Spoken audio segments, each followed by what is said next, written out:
Assalamualaikum warahmatullahi wabarakatuh.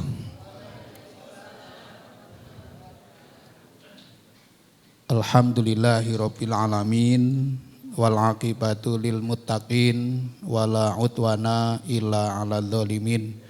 Asyhadu alla ilaha illallah wahdahu la syarikalah al malikul haqqul mubin wa asyhadu anna muhammadan abduhu wa rasuluh arsalahu rahmatan lil alamin. Allahumma sholli ala Muhammadin wa ala alihi wa ashabihi ajmain. Amma ba'd.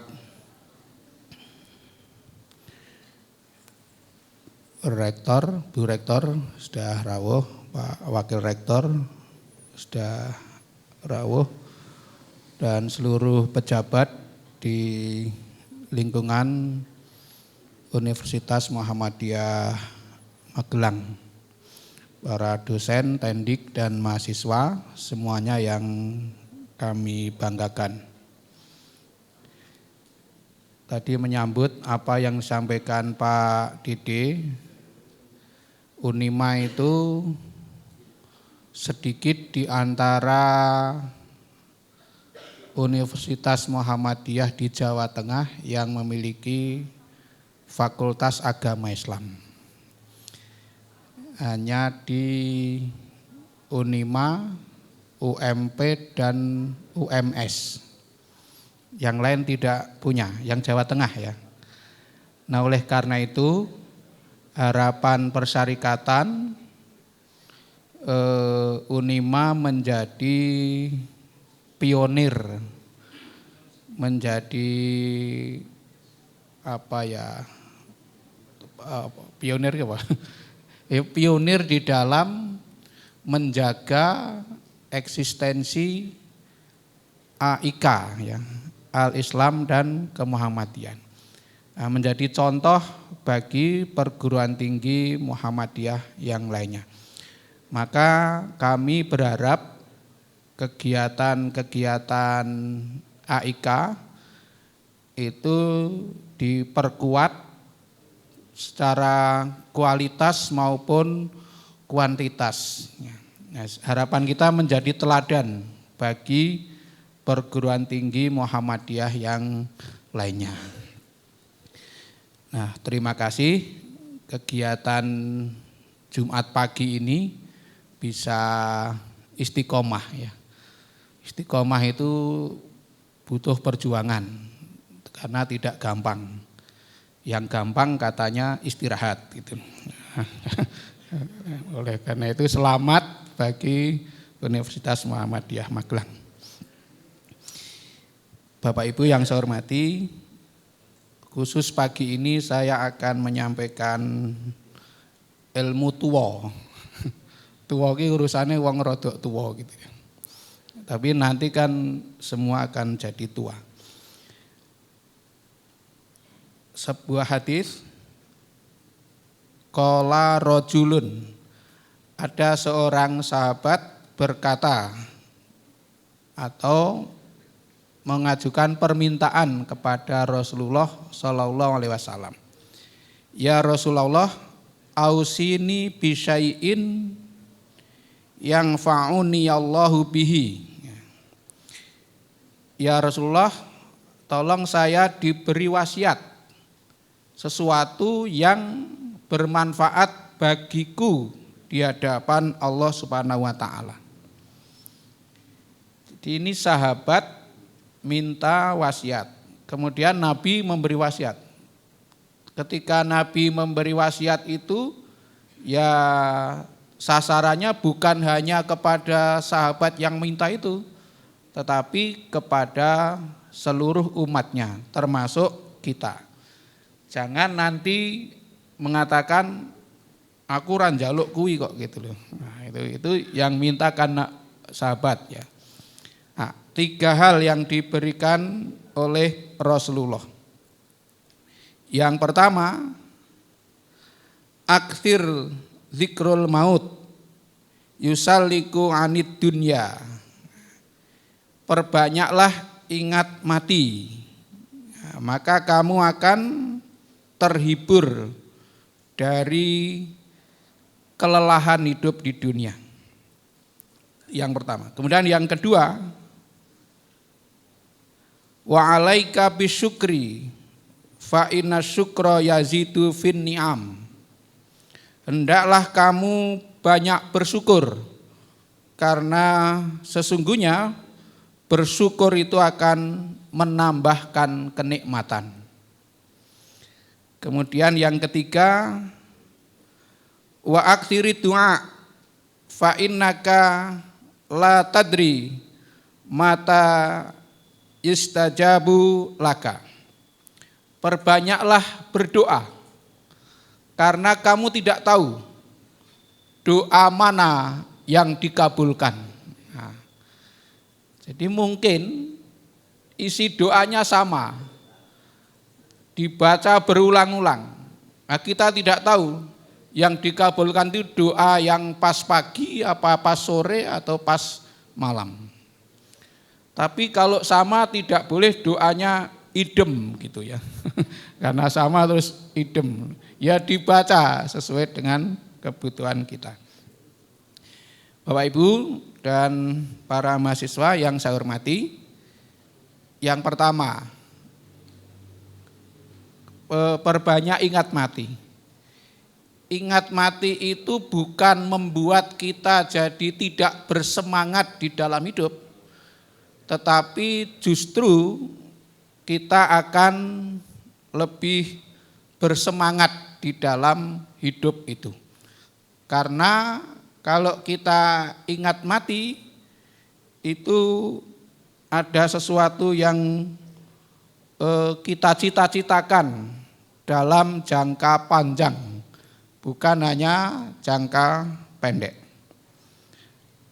Seorang ulama mengatakan, lana mingkuli mayitin idhatun bihaliha wa ibratun bimaliha. Setiap kita kepethuk mayit gitu. Pernah kepethuk? Maksudnya begini, kita sudah takziah berapa kali gitu. Itu kita selalu mendapatkan nasihat dari keadaannya dan mendapatkan pelajaran dari hartanya. Kita sudah takziah berulang kali, termasuk keluarga besar Unima, itu kan sudah banyak yang meninggal toh. Dan faktor yang mendahului sebelum meninggal itu macam-macam, ya, macam-macam. Ada yang kita sering mengatakan, lu kemarin baru omong-omongan sama saya. Atau seminggu yang lalu ikut pengajian Jumat pagi loh. Atau biasanya enggak meninggal loh. Nah, itu faktornya macam-macam ya. Dan itu betul-betul memberi nasihat kepada kita sekalian. Karena kita memang tidak diberitahu jadwalnya ya. Nah, kalau diberitahu jadwalnya nanti bikin undangan untuk pemakaman. Nah, itu kan. Jadi ini pelajaran bagi kita yang sekarang masih sehat, meger-meger, nggak tahu apakah kita akan didahului dengan apa meninggalnya itu. Kemudian juga dapat pelajaran dari hartanya. Sehebat apapun orang itu punya harta, tinggalan yang banyak, tapi ketika meninggal dunia itu tidak ikut dibawa, tidak ikut dibawa ke kuburan. Ini bapak-bapak yang HP-nya bagus-bagus itu, besok nek mati HP-nya tidak katut dikubur gitu. Iku sing kudunge apik-apik kuwi ya sok ora digawa. Itu pas mati. Jadi Bapak Ibu yang saya hormati, apa yang perlu kita jadikan pelajaran adalah sesungguhnya ya, ini ada yang sudah 50 tahun usianya. Belum ada ya, Bu Rektor belum ada.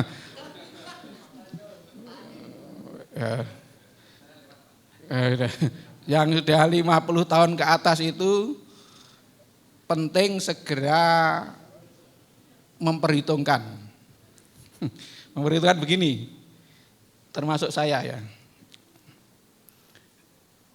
Kalau tahun depan meninggal gitu. Ingat loh, tahun depan itu tinggal setengah bulan. Kita yang tahun depan ini saya suwe loh, tapi tinggal semua. Itu dilalah kok kita di jadwal meninggal, kira-kira harta yang kita miliki yang nanti bermanfaat sampai akhirat itu dengan yang tertinggal lebih banyak mana? Nah, gitu. Itu kan pelajarannya seperti itu. Kalau kira-kira masih lebih banyak yang tertinggal, kalau tertinggal itu belum jelas bermanfaat bagi kita apa tidak.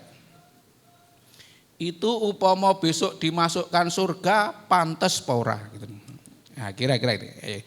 Kalau jenengan sudah merasa pantas ya beres berarti. Oh, wis luwes kula mlebok ke swarga. Berarti wis beres. Nah, Bapak Ibu yang saya hormati, nah artinya apa? Artinya banyak mengingat mati itu memotivasi kita untuk hidup lebih bersemangat sehingga meninggalkan asar yang baik yang bermanfaat untuk masa depan. Ini seperti doanya Kanjeng Nabi Ibrahim itu. Apa doanya? Rabbi habli hukma wa alhiqni bis solihin waj'alni lisana sidqin fil akhirin waj'ali mi warasati jannatin naim. 4 permohonan Nabi Ibrahim. Yang pertama, mohon kepada Allah supaya diberi hikmah. Hikmah itu kebijaksanaan, kearifan. Nah, supaya kita itu dalam hidup menjadi orang yang bijaksana. Syarat pertama menjadi bijaksana itu punya ilmu. Maka kalau orang itu ilmunya mencukupi, itu punya jalan mudah untuk menjadi bijaksana. Bijaksana itu orang yang di dalam melakukan sesuatu atau mengatakan sesuatu itu mempertimbangkan perspektif orang lain. Jadi orang bijaksana itu tidak hanya manut wudelnya sendiri. Gitu. Wudel itu apa? Iki rasah diterjemahkan, nek diterjemahkan nanti wagu. Jadi tidak egois, tidak mementingkan diri sendiri. Jadi melihat dari perspektif orang lain. Itu orang yang bijaksana. Ya. Nabi Ibrahim yang sudah menjadi nabi pilihan Gusti Allah saja, itu pertimbangannya sudah seperti itu. Minta kepada Allah supaya jadi orang bijaksana. Semakin tinggi kedudukannya, itu harus semakin bisa bijaksana gitu. Mulane saya dhuwur jabatannya semakin berat itu. Semakin berat loh masuk surganya itu, Bu Rektor.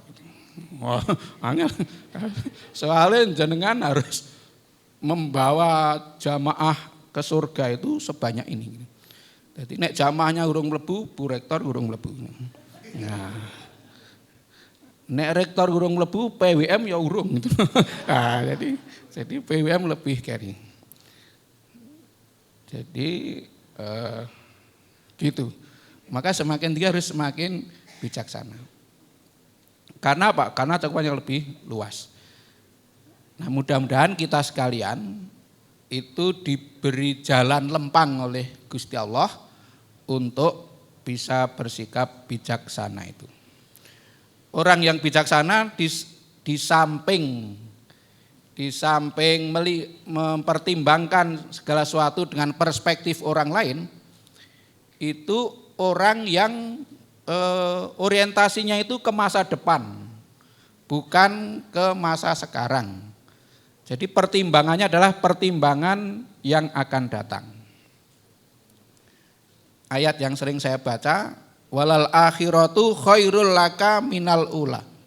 Yang kemudian itu lebih baik bagimu daripada yang sekarang.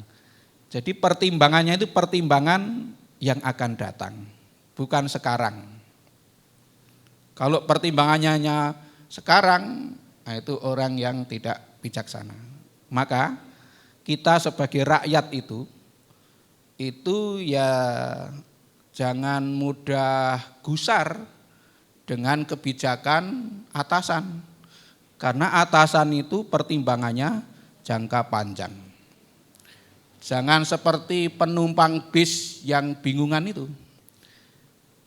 Penumpang bis bingungan itu begini. Dia mau ke mana ya? Ke Semarang, kan arahnya ke sana itu kalau di depan rumah sakit itu. Tapi bisnya melakukannya rono gitu. Penumpangnya bengak-bengok gitu. Sopir goblok lho, wong nang Semarang kok malah rono. Nah, jadi penumpang sing bengak-bengok itu enggak tahu bahwa rono ki atret gitu loh. Nah, gitu. Jadi maka kita sebagai bagian dari jamaah itu ya jangan mudah gusar ya dengan kebijakan. Karena kebijakan itu pikirannya jangka panjang itu. Jadi butuh atret barang. Nah, gitu. Nah, mulane ya ngono kuwi ya. Nah, itu jadi yang bijaksana itu, kalau atasan itu bijaksana, maka yang bawahan ya lapang dada gitu. Lapang dada ki ora gampang bengak-bengok ngono lho, ora gampang teriak-teriak, tidak emosionalan gitu ya. Emosionalan gitu. Tidak emosinan gitu.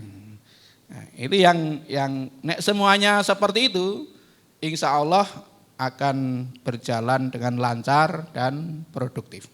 Nah setelah itu kemudian Nabi Ibrahim berdoa, dan masukkanlah saya ke dalam rombongan orang-orang yang solih gitu. Kalau saya urutkan, berarti untuk bisa menjadi solih itu, ya yang pertama harus bijaksana dulu. Sulit menjadi orang solih kalau dia itu tidak bisa bijaksana. Dan untuk bijaksana itu perlu ilmu dan wawasan. Maka kalau supaya dapat ilmu dan wawasan, ya belajar dan piknik gitu. Piknik itu kan untuk menambah wawasan ya. Sing perpustakaan ini seneng, sesuk nggawe program piknik. Nah, piknik itu tidak harus pergi, tapi bisa piknik virtual. Gitu. Jadi Bapak Ibu yang saya hormati, maka jadi tadi diurutkan belajar dan piknik, maka akan jadi bijaksana. Kalau bijaksana, insya Allah punya jalan mudah untuk menjadi orang solih. Kalau kita tidak solih, itu jejer wong solih ya isin loh, enggak nyaman gitu. Kecuali yang ndablek gitu. Nah, tentu kita tidak boleh menjadi orang ndablek gitu. Oke, yang ketiga ini menarik. Nabi Ibrahim berdoa, waj'alni lisana sidqin fil akhirin. Ya Allah, jadikanlah saya itu sebutan yang baik setelah saya selesai gitu. Sepungkur saya nek cara Jawa iki, sak pungkuripun kula. Jadi nanti setelah saya itu ya paling puncak nek wis mati. Wis mati. Mungkin ya ora mati barangnya. Saya umpamanya setelah saya tidak jadi ketua PDM itu, wong-wong do ngomongke apikku apa elekku. Nek sing diomongke kok eleknya, jeleknya, nah berarti ini termasuk gagal. Nah, maka ini kan orang itu kalau tidak menanam kebaikan, ya tidak panen kebaikan. Ini sering saya sampaikan ya. Di buku rapot saya SMP Muhammadiyah dan SMA Muhammadiyah itu linear gitu. Linear. Karena tidak diterima negeri dulu. Jadi yang saya ingat itu di sampul belakang itu gambarnya wong ngluku. Sing cah cilik ora ngerti ya ngluku. Membajak sawah itu. Ning membajak tidak pakai traktor. Nggo kebo itu. Ngluku dan di depan ditulisi siapa menanam mengetam. Nah, gitu. Ini kan saya dulu kayak sekolah ora mudeng. Rapot cah sekolah kok gambare wong ngluku. Apa lulus sekolah ki kon ngluku apa gitu. Nah, tapi ini jebulnya ada pelajaran yang sangat mendalam. Barang siapa menanam akan mengetam. Ini cocok dengan doanya Nabi Ibrahim tadi. Kalau orang itu tidak menanam kebaikan, ya tidak akan panen kebaikan. Kalau tidak menanam inovasi, ya tidak akan menghasilkan prestasi. Nah, maka sebagai sebuah perguruan tinggi Muhammadiyah, kita tidak boleh berhenti berinovasi. Karena berhenti berinovasi sama dengan mendaftarkan diri untuk mati. Gitu. Mengapa? Kalau tidak boleh berhenti? Karena sekarang sudah berinovasi, kemudian ditiru orang lain. Dan yang meniru biasanya lebih sukses daripada yang ditiru. Maka harus ganti inovasi, tidak boleh berhenti. Itu spirit dari gambar wong ngluku ya. Siapa menanam mengetam. Sehingga ini kalimatnya pendek, man yazra yaksud gitu. Kalau mahfudotnya. Barang siapa menanam akan mengetam. Jadi kalau kita tidak menanam prestasi, ya jangan berharap besok dikenang kebaikannya. Nah, ini bisa turun ke yang kecil-kecil. Kalau Pak dosen itu ketika mengajar tidak ada yang keren, ya tidak dikenang apapun oleh mahasiswa gitu. Apalagi yang sering kosong gitu. Ya kenangannya, wah dosen ini bagus sekali, sering tidak masuk. Itu kan menggembirakan mahasiswa. Gitu. Mahasiswa nek dipamiti dosen malah muni sering-sering aja Pak. Nah, tapi ini kan kenangan yang tidak baik, yang tidak akan disebut kebaikannya. Oke, jadi Bapak Ibu yang saya hormati, kemudian yang terakhir mohon kepada Gusti Allah supaya termasuk rombongan pewaris surga gitu. Nah, ini jadi banyak ingat mati itu mendorong kita untuk hidup lebih bersemangat sehingga kelak di kemudian hari kita bisa meninggalkan asar yang baik.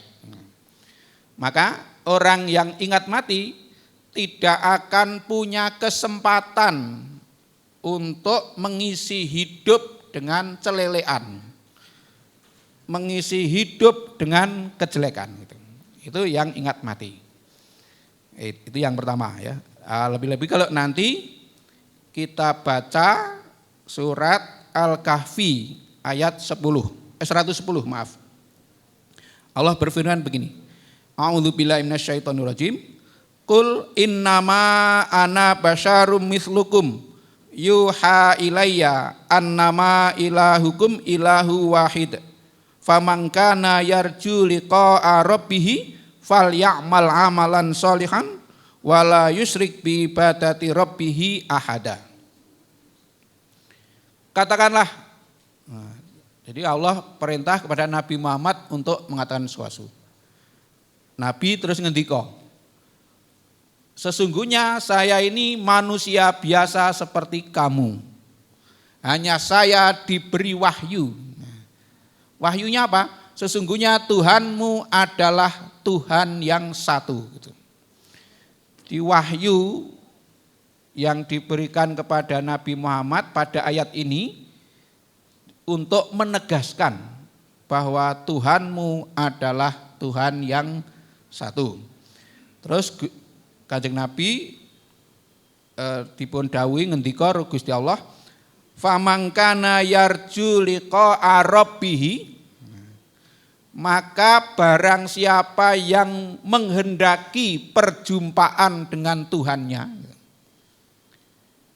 Perlu diingat bahwa puncak dari seluruh kebahagiaan hidup manusia adalah ketika berjumpa dengan Allah. Ada salah satu tafsir yang mengatakan, apa ikhtiar untuk berjumpa dengan Allah itu? Ikhtiarnya adalah menggathukkan apa ya? Mengaitkan iki kaya sekrup wae. Menyocokkan, menyesuaikan. Nah, menyesuaikan perilaku kita itu dengan sifat-sifat Allah. Nah, itu ikhtiar untuk nanti ketemu Gusti Allah. Sifat Allah itu misalnya Ar-Rahman Ar-Rahim, Allah yang Maha Pengasih dan Penyayang. Maka kita dalam hidup itu berusaha punya sifat pengasih dan penyayang. Nah, gitu. Dan seterusnya. Itu ikhtiar untuk berjumpa dengan Allah. Atau perjumpaan dengan Allah itu ya mengaitkan tadi ya. Kalau saya lebih suka menggathukkan tadi ya. Menggathukkan sifat-sifat kita, perilaku kita itu dengan sifat-sifat Allah. Kalau Allah itu maha pemberi rezeki, ar-razak gitu, maka kita ya lomo, dermawan gitu, dermawan. Kira-kira wis cocok apa urung? Nah, nanti ya direnungkan sendiri-sendiri ya. Ini bisa menurut kemampuan kita masing-masing. Terus nek pengen berjumpa dengan Allah, di samping menyesuaikan sifat-sifat tadi, Allah memerintahkan fal ya'mal amalan sholihan. Maka kerjakanlah amal yang sholih. Wala yusrik bi ibadati rabbih ahada. Dan jangan menyekutukan Allah dengan sesuatu pun ketika beribadah kepadanya. Jadi beramal soleh dan tidak musyrik. Itu yang pertama. Ini kalau konteksnya seperti ini, sekali lagi dengan banyak ingat kematian, kita hidupnya akan semakin bersemangat, semakin produktif, semakin kreatif untuk berprestasi. Sehingga kegiatan hidup kita selalu diisi dengan aktivitas-aktivitas yang bermanfaat ya. Kemudian yang kedua, wa alaika bisyukri fa inna syukra yazidu fin ni'am. Hendaklah kamu banyak bersyukur ya. Karena bersyukur itu akan menambah kenikmatan. Nah, saya kira ini kita sangat jelas ya. Sangat jelas dan sudah bisa merasakan. Di samping secara teologis sudah ada ayatnya dalam surat Ibrahim ayat 7. La in syakartum la azidannakum. Wa la in kafartum inna adzabi lasyadid. Jika kamu bersyukur, maka Allah akan menambah kenikmatannya. Kalau dipakai logika terbalik begini, atau mafhum mukhalafahnya, untuk mengukur kita itu sudah bersyukur atau belum, itu uripe wis tambah nikmat apa urung. Nek uripe ora tambah nikmat, berarti kita itu aslinya belum bersyukur. Nah, ini kan yang bisa merasakan kita masing-masing ya. Mbok jenengan kuwi le maca alhamdulillah sedina ping 200. Ning nek uripe tambah menderita, itu artinya belum bersyukur. Le muni alhamdulillah ki ming bel gedes gitu. Ini rada kejem toh. Tetapi ya harusnya seperti itu. Karena ngendikane Gusti Allah mesti bener. Kalau bersyukur tambah nikmatnya.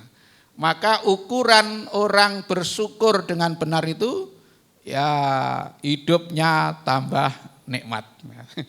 Jadi saya tua ki saya nikmat. Ora saya tua saya ngrekoso gitu. Karo keluarga itu ya semakin harmonis gitu. Seperti ngendikane Bung Karno kae kepada Muhammadiyah, makin lama makin cinta gitu. Gitu. Nek ora berarti belum bersyukur. Nah, jadi nanti le ngukur saka ngomahe dhewe masing-masing. Hidupnya itu tambah harmonis apa tambah ra karuan gitu. Nek tambah ra karuan berarti tidak bersyukur. Saya tua itu kan kenikmatan hidupnya semakin dikurangi toh. Sudah tidak boleh minum yang manis gitu. Tidak boleh makan nasi yang banyak gitu. Banyak larangan-larangan gitu. Nah, jadi kalau istri menyajikan minuman yang tidak manis, ya enggak apa-apa. Yang penting yang menyajikan tetap manis gitu. Nah, kalau seperti itu penangkapannya, ya hidupnya tambah nikmat gitu. Nah, nanti dirasake dhewe ya hidupnya ada tambah nikmat. Kalau sudah tambah nikmat berarti jenengan sudah bersyukur. Dalam surat Al-Baqarah ayat 152 Allah berfirman, A'udzubillahi minasyaitonirrajim. Fadhkuruni adzkurkum washkuruli wala takfurun. Maka ingatlah kepadaku, aku akan ingat kepadamu gitu.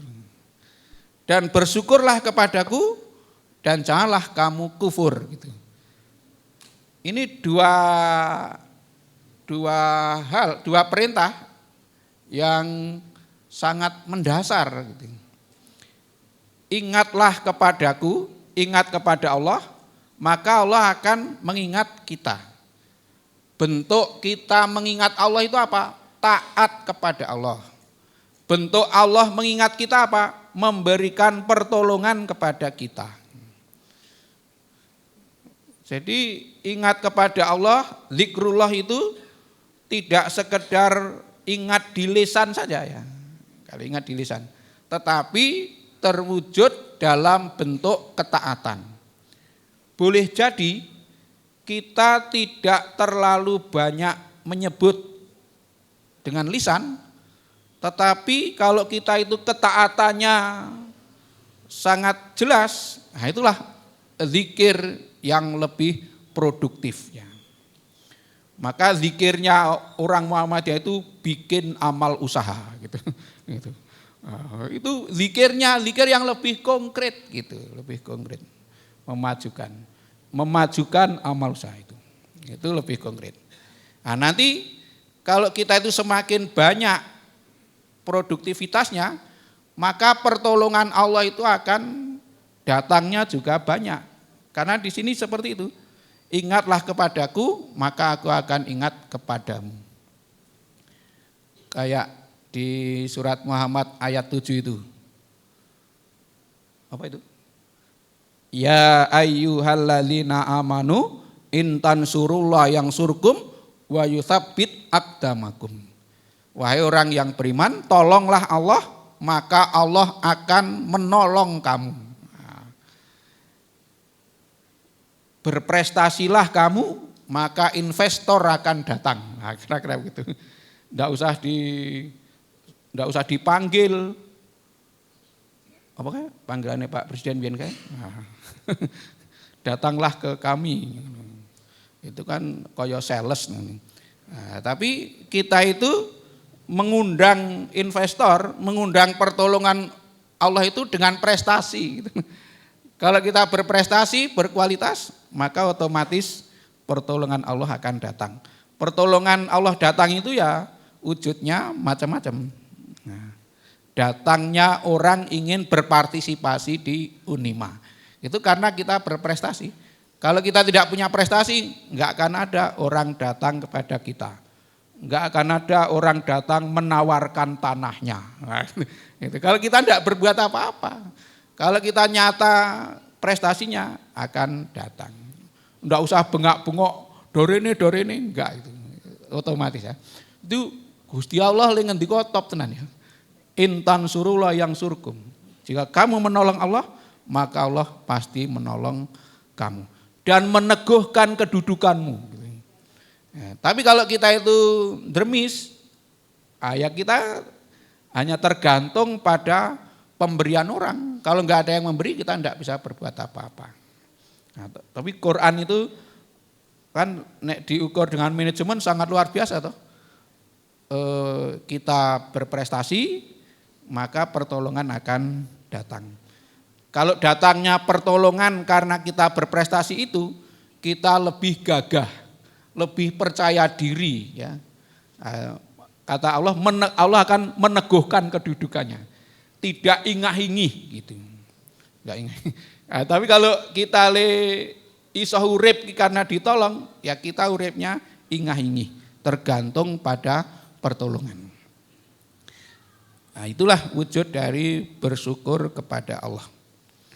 Kemudian yang terakhir, kata Nabi, pesan yang pada kita, wa aksiri du'a fa innaka la tadri mata yustajabu laka. Perbanyaklah berdoa kepada Allah karena kamu tidak tahu doa mana yang dikabulkan. Jadi kita sebagai pribadi maupun lembaga ya, institusi itu ya doa itu ya sangat penting sebagai penyempurna dari ikhtiar kita. Upama kita karena punya hajat yang kuat terus bersama-sama berdoa. Dia ra ngerti sing dikabulke dongane Pak Rektor, Ibu Rektor apa Satpam gitu. Ning kabeh dongane sama gitu. Ya, itulah pentingnya kita banyak berdoa, baik mengulang-ulang doa kita maupun semua kita sama-sama punya doa yang sama. Nah, kita tidak tahu doa siapa atau doa yang kapan yang dikabulkan oleh Allah. Nah, asal kita itu berdoanya dengan tulus, dengan sungguh-sungguh, insya Allah akan terkabul apa yang kita mohonkan itu. Maka meskipun ikhtiar sudah dilaksanakan sesuai dengan perencanaan yang matang, gitu, tetapi doa itu sebagai penyempurna apa yang kita lakukan. Rasulullah bersabda bahwa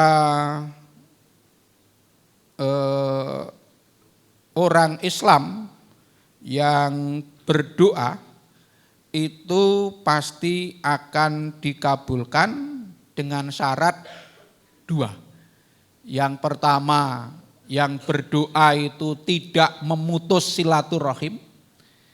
Yang kedua, tidak dalam rangka berbuat dosa gitu. Atau yang berdoa itu tidak hobi berdosa gitu. Nah, itu dua itu syarat untuk terkabulnya doa. Tidak memutus silaturahim. Nah, tidak memutus silaturahim itu termasuk tidak melakukan sesuatu yang berpotensi terputusnya silaturahim. Apa yang berpotensi memutus silaturahim? Ya, di antaranya suudzon. Suudzon itu apa? Suudzon berprasangka baik. Berprasangka jelek ya, suudzon itu. Curiga itu. Jadi suudzon. Terus yang kedua yang berpotensi memutus silaturahim itu dengki. Dengki itu apa? Dengki itu SMS ya. Nah, meskipun sekarang SMS sudah kanggo ya, tapi ini SMS itu senang melihat orang susah. Nah, gitu. Dan susah melihat orang senang gitu. Nah, orang dengki seperti itu ya. Itu berpotensi untuk menimbulkan pemutusan silaturahim. Padahal dengki itu setiap orang punya bakat. Punya bakat dengki. Seneng nek kancane menderita toh. Itu yang sering saya sampaikan itu. Nek dong upacara bendera pas sekolah kae kok le ngerek gendera kualik ya. Jadi yang putih di atas yang itu dong geguyu podo susah. Dong geguyu toh berarti padahal sing ngerek gendera itu menderita itu. Nah, berarti kita itu asli nih punya bakat untuk dengki. Berarti nek kancane menderita ki rodok seneng gitu. Nah, ini tinggal dipelihara atau dihentikan. Nah, kalau ingin persaudaraan itu tetap terpelihara, silaturahim tidak putus, ya kita berusaha untuk menghilangkan bakat-bakat dengki itu. Nek ono potensi untuk itu, ya segera dihentikan. Jadi dengki itu, ya dua itulah. Suudzon dan kedengkian itu adalah watak atau sifat yang berpotensi untuk terjadinya putus silaturahim. Kalau sudah putus itu sulit menyambungnya. Nah, kalau sudah ini silaturahim tidak baik, maka pasti kita tidak bisa produktif. Karena energi kita habis untuk ngerembuk kok ngono kuwi. Habis. Jadi ngeceh-ceh utek gitu untuk mulai. Nah, maka orang-orang yang seperti itu ya segeralah bertobat kalau ada. Segera bertobat kembali jalan yang benar supaya apa? Supaya apa yang kita lakukan itu produktif, kreatif dan berprestasi. Jadi Bapak Ibu yang saya hormati, kemudian yang kedua tidak banyak berdosa gitu ya. Ya upama dosa sing kecil-kecil lah gitu. Sing ora patek berpengaruh ya. Jadi kalau kita itu jane ya dosa ki ya do kepengin to. Kok pengen deh. Ya ono tetap bagaimana bisa menahan diri untuk tidak melakukan itu. Kalau orang itu sudah merasa ringan berbuat dosa, wah itu ya kata Nabi doanya tidak akan terkabulkan. Maka jangan berinvestasi dosa di lembaga. Kalau kita berinvestasi itu nanti menghambat kemajuan lembaga kita ya, kemajuan lembaga kita. Sebab doanya ya tidak terkabul kok doa kita gitu. Ya sing wis rada nyaman dengan dosa itu ya segera bertobat lah.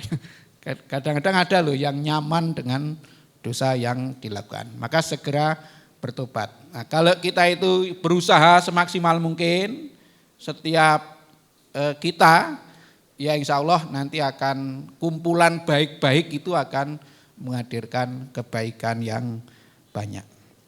Jadi agar doa itu terkabul, dua itu ya kata kuncinya. Yang pertama tidak memutus silaturahim, yang kedua tidak hobi berdosa. Gitu. Nah, yang kita lakukan apa? Kemudian kita hilangkan perilaku-perilaku yang berpotensi menimbulkan putusnya persaudaraan. Dua hal tadi, suudzon dan dengki. Kemudian yang terkait dosa, ya dosa itu ingat loh ya, merugikan diri sendiri, merugikan lembaga, dan merugikan masa depan. Nah, dosa itu ya. Nah, mudah-mudahan kita sekalian bisa terhindar dari semuanya itu. Jadi 3 hal wasiat Nabi.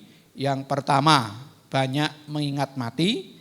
Dengan banyak ingat mati itu hidup kita lebih bersemangat, lebih produktif, lebih menghasilkan prestasi. Kemudian yang kedua, banyak bersyukur kepada Allah. Dengan banyak bersyukur kita akan mendapatkan tambahan kenikmatan. Maka ukuran orang bersyukur itu hidupnya tambah nikmat. Keluarganya tambah harmonis. Lembaganya makin produktif, makin lama makin cinta. Itu dari bersyukur. Terus yang ketiga, banyak berdoa. Karena kita tidak tahu doa yang mana yang dikabulkan. Banyak berdoa itu termasuk banyak yang berdoa. Banyak yang berdoa. Jadi jangan sampai kita sebagai bagian dari Unima tidak pernah sekalipun mendoakan kemajuan Unima. Jadi kita berkontribusi di samping dengan prestasi dan kerja yang baik itu juga dengan berdoa. Ketika kita punya hajatan yang besar, ya kita selipkan dalam doa-doa kita di rumah itu ya. Cangking Unima di dalam doa-doa kita. Nah, siapa tahu yang terkabul itu doanya mahasiswa, doanya satpam, doanya dosen, doanya rektor, doanya dekan dan semuanya. Doanya BPH gitu. Nah, itu. Nah, semua kalau kita itu semua berdoa kan kabeh terkabul kan kuat sekali ya. Ampun mawon nggih. Kula ampun kesel. Wassalamualaikum warahmatullahi wabarakatuh.